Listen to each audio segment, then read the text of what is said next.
sore adik-adik siswa-siswi SMP Khairunas. Bertemu lagi dengan Bu VS. Jangan bosan ya, atau kangen malam? Enggak ya? Baik, adik-adik seperti biasa untuk hari ini karena Bu VS yang mengisi berarti mata pelajaran bahasa kalbu, enggak bahasa Indonesia. Baik, untuk hari ini kita akan membahas soal-soal siaga PAS atau penilaian akhir semester. Adik-adik sudah dikirimi atau sudah dibagikan mungkin oleh guru-guru di Khairunas tentang materi yang akan kita pelajari pada hari ini. Dari pihak GO sudah ngasih ke pihak sekolah, semoga adik-adik sudah menerima gitu ya. Nah, soal ini yang akan kita bahas. Baik adik-adik, kita mulai pembahasannya.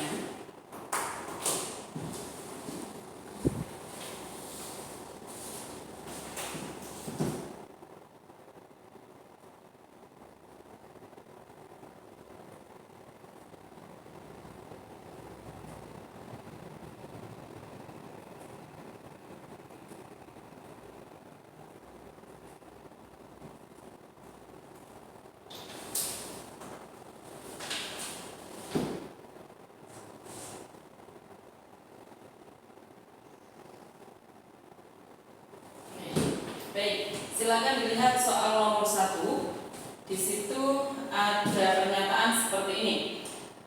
Setiap bait terdiri atas 4 baris atau lari. Setiap baris terdiri atas 8 sampai 12 suku. Suku kata maksudnya. Rima akhir setiap baris adalah AB, AB.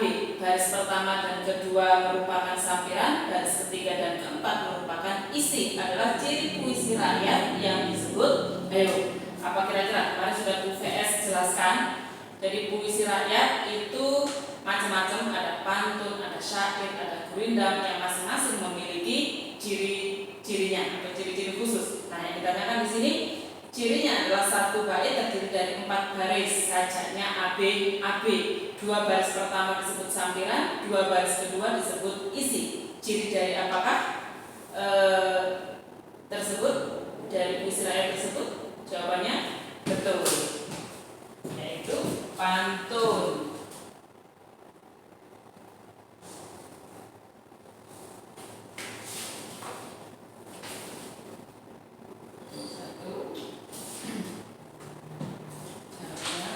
Ciri dari pantun.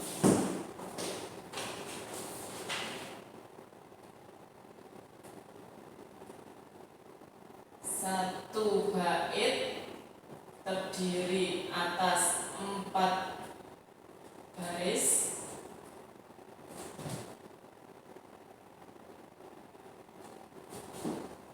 sajaknya atau bunyi akhirnya AB, AB.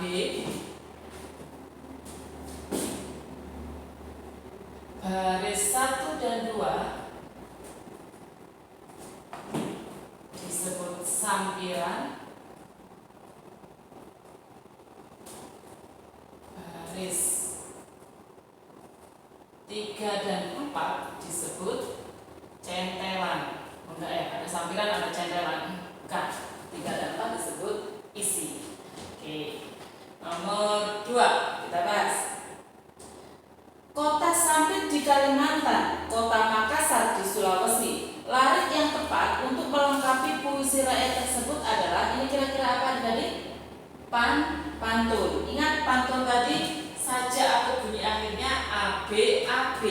Berarti baris pertama bunyi akhirnya harus sama dengan baris ketiga. Baris kedua bunyi akhirnya harus sama dengan baris keempat. Nah, kira-kira dari opsi A, B, C, D dicari yang bunyi akhirnya an sama i. Yang mana? Yang C. Tuh, teruslah berusaha jadi teladan, raihlah cita, raih prestasi. Kota Sampit di Kalimantan, Kota Makassar di Sulawesi. Teruslah berusaha jadi teladan, raihlah cita, raih prestasi. Jadi bunyi akhirnya harus sama. Dengan demikian, jawaban untuk nomor 2 jelas adalah C.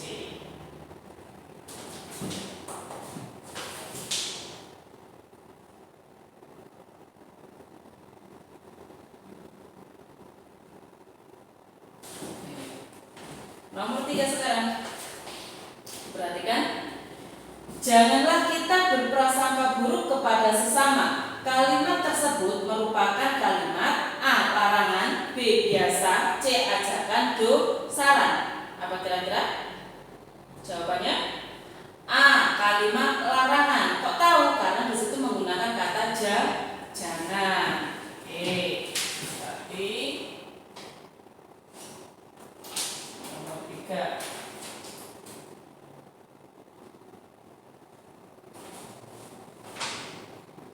Kalimat larangan. Cirinya apa? Karena terdapat kata jangan.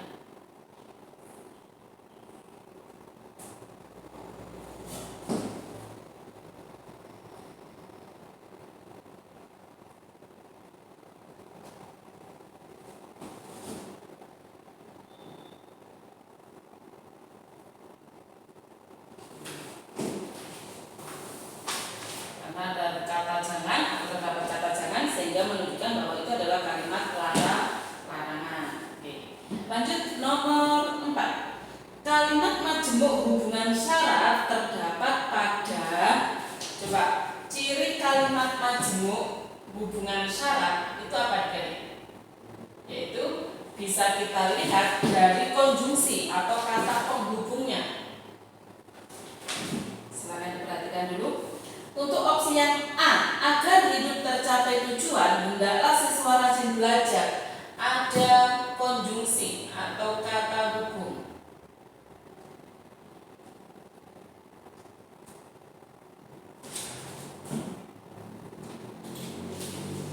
Di situ ada kata agar. Kalau ada kata hubung agar, itu menunjukkan konjungsi atau hubungan tujuan. Ini menyatakan hubungan tujuan.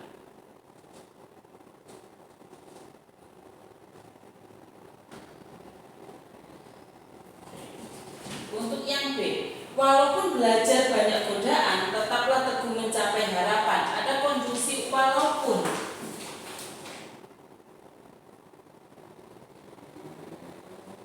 Walaupun. Kalau ada konjungsi walaupun atau kata hubung walaupun, berarti di sana menandakan hubungan pertentangan.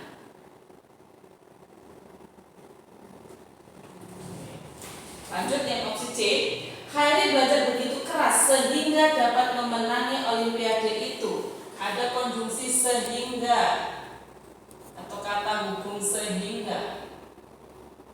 Ini menunjukkan, kalau sehingga berarti menandakan keterangan atau hubungan akibat.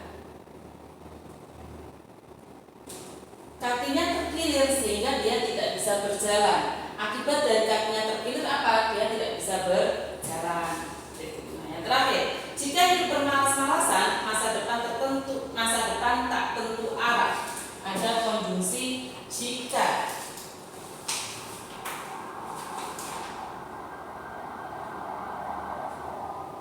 Nah, inilah yang menunjukkan hubungan syarat atau pengandaian.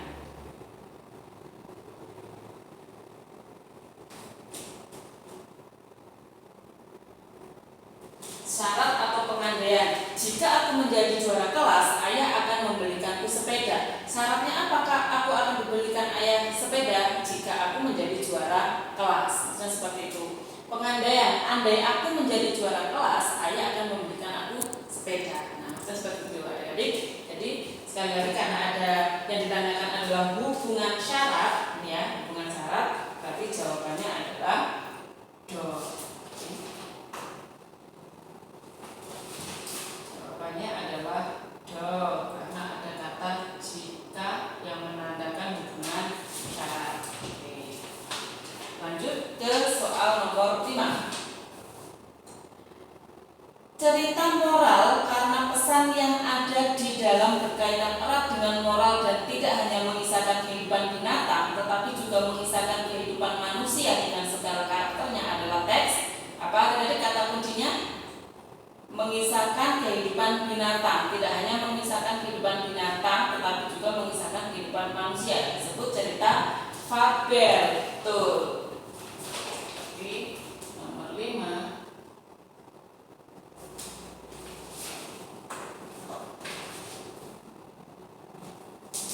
Jawabannya adalah C. Fabel.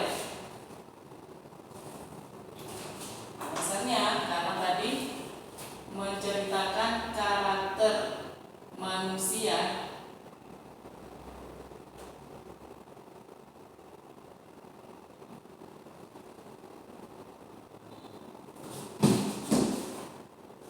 yang disimbolkan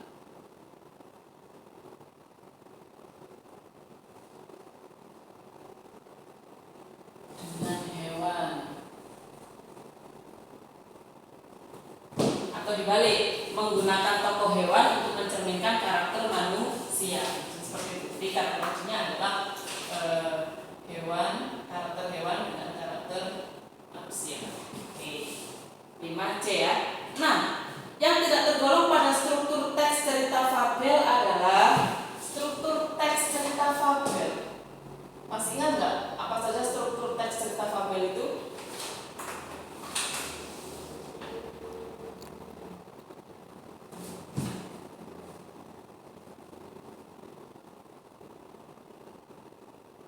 Terdiri atas baca adik-adik, judul. Kemudian bagian pembuka cerita disebut orientasi. Lalu muncul masalah atau komplikasi. Lalu resolusi, penyelesaian. Bagian penutupnya, amanatnya disebut koda. Coba dilihat lagi di soal itu. Yang tidak tergolong pada struktur teks cerita fabel adalah koda ada, resolusi ada, orientasi ada. Berarti yang tidak ada adalah D, deskripsi. Demikian jawabannya adalah B. Struktur deskripsi tidak ada dalam cerita teks fabel. Lanjut. Nomor 7.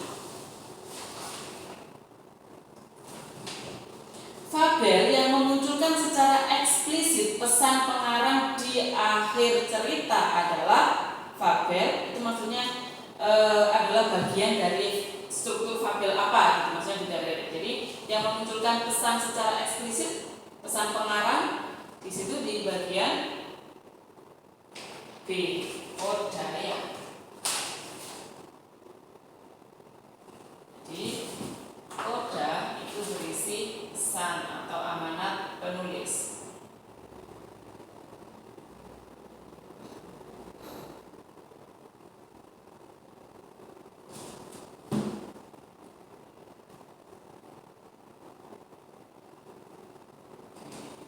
Kita lanjutkan soal nomor 8.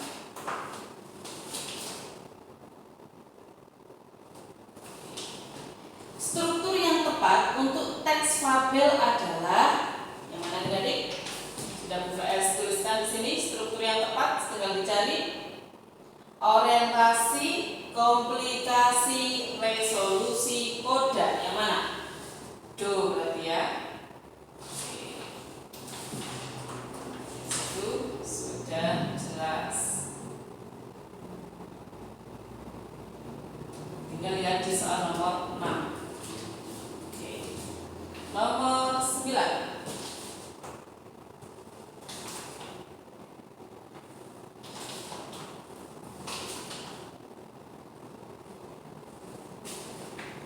Lihat adik, struktur teks resolusi terdapat pada resolusi itu apa? Resolusi itu peleraian, tahap peleraian atau penyelesaian dari sebuah konflik sebelum ke pesan dari penulisnya. Yang mana kira-kira?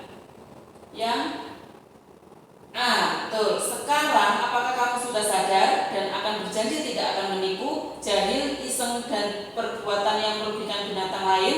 Benar Pak Gajah, saya benar-benar berjanji. Gajah menjulurkan belalainya yang panjang untuk menangkap kancil dan mengangkatnya ke atas. Begitu sampai di atas, Kancil berkata, "Terima kasih Pak Gajah, saya tidak akan pernah melupakan kebaikan." Jadi penyelesaian dari sebuah konflik. Jadi jawabannya adalah A. Oke. Itu bagian penyelesaian masalah.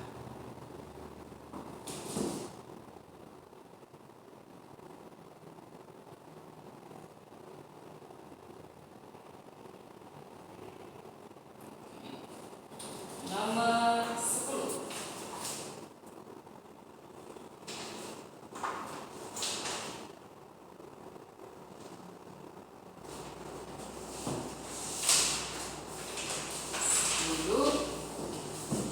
Pengungkapan komplikasi pada teks fabel dilakukan dengan cara diawali. Kira-kira itu diawali dengan apa tadi?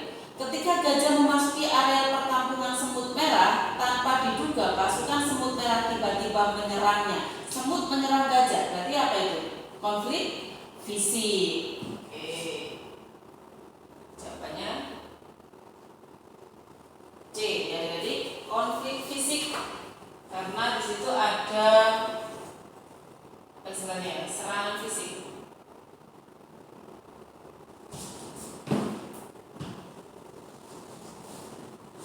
Menunjukkan serangan fisik.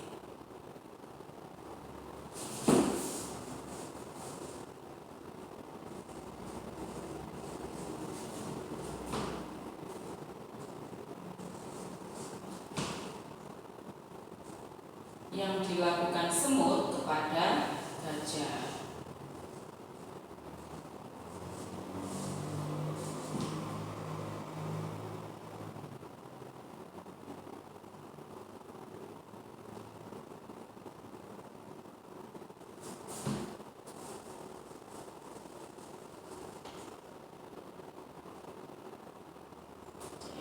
Jadi sudah jelas di situ menunjukkan konflik fisik, sehingga jawabannya adalah C. Kita lanjutkan nomor 11.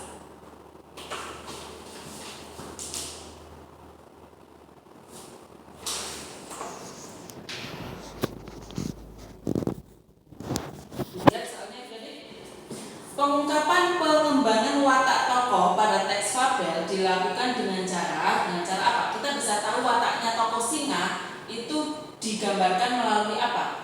Singa mengaum menunjukkan taringnya yang putih dan tajam. Ia menggaruk-garuk tanah menandakan amarahnya sedang memuncak. Bulu yang ada di sekitar kepalanya bergoyang serang. Semua hewan di hutan bergidik ketakutan. Kira-kira itu menunjukkan apa? Deskripsi aktivitas tokoh? Betul. Jadi aktivitasnya kita tahu wataknya si singa sedang marah dari apa? Dari tindakannya si tokoh. Dia mengaum, menunjukkan taringnya, dia menggaruk-garuk tanah. Berarti dia sedang melakukan kegiatan atau tindakan. Jadi jawabannya adalah A.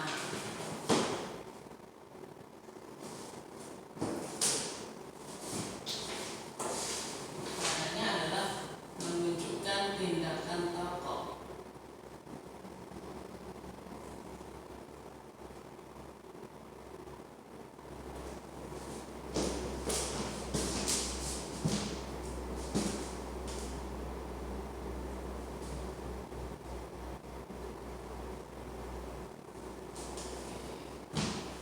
Lanjut soal berikutnya, soal nomor 12.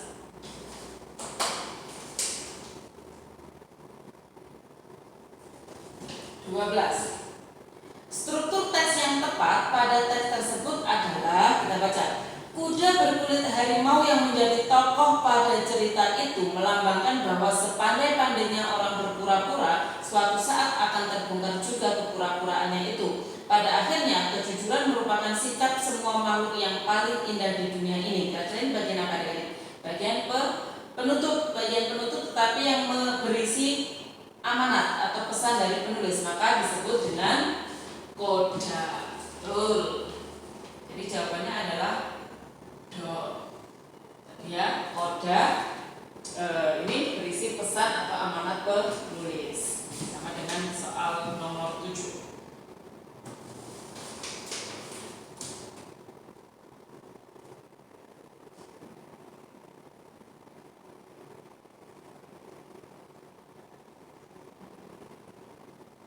Puisi amanat. 13.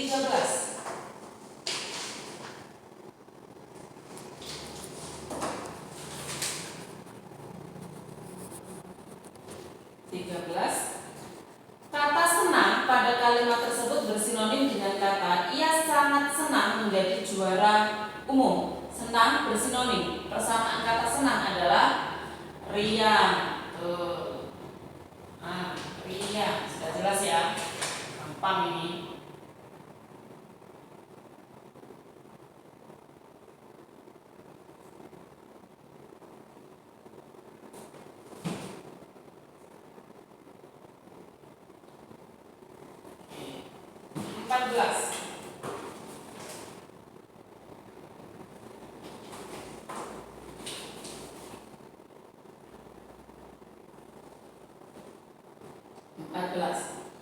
Paman berkata, aku akan pergi ke Jakarta besok. Kalimat tidak langsung yang tepat dari kalimat tersebut adalah yang mana dari?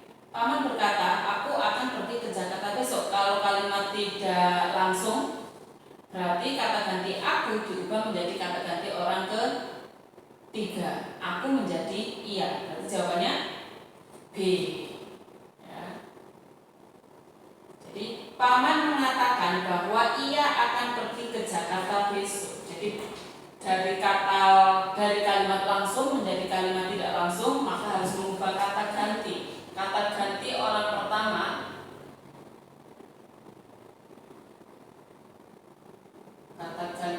pertama harus berubah menjadi kata ganti orang ketiga. Sehingga kata saya akan menjadi iya. Lanjut nomor 15.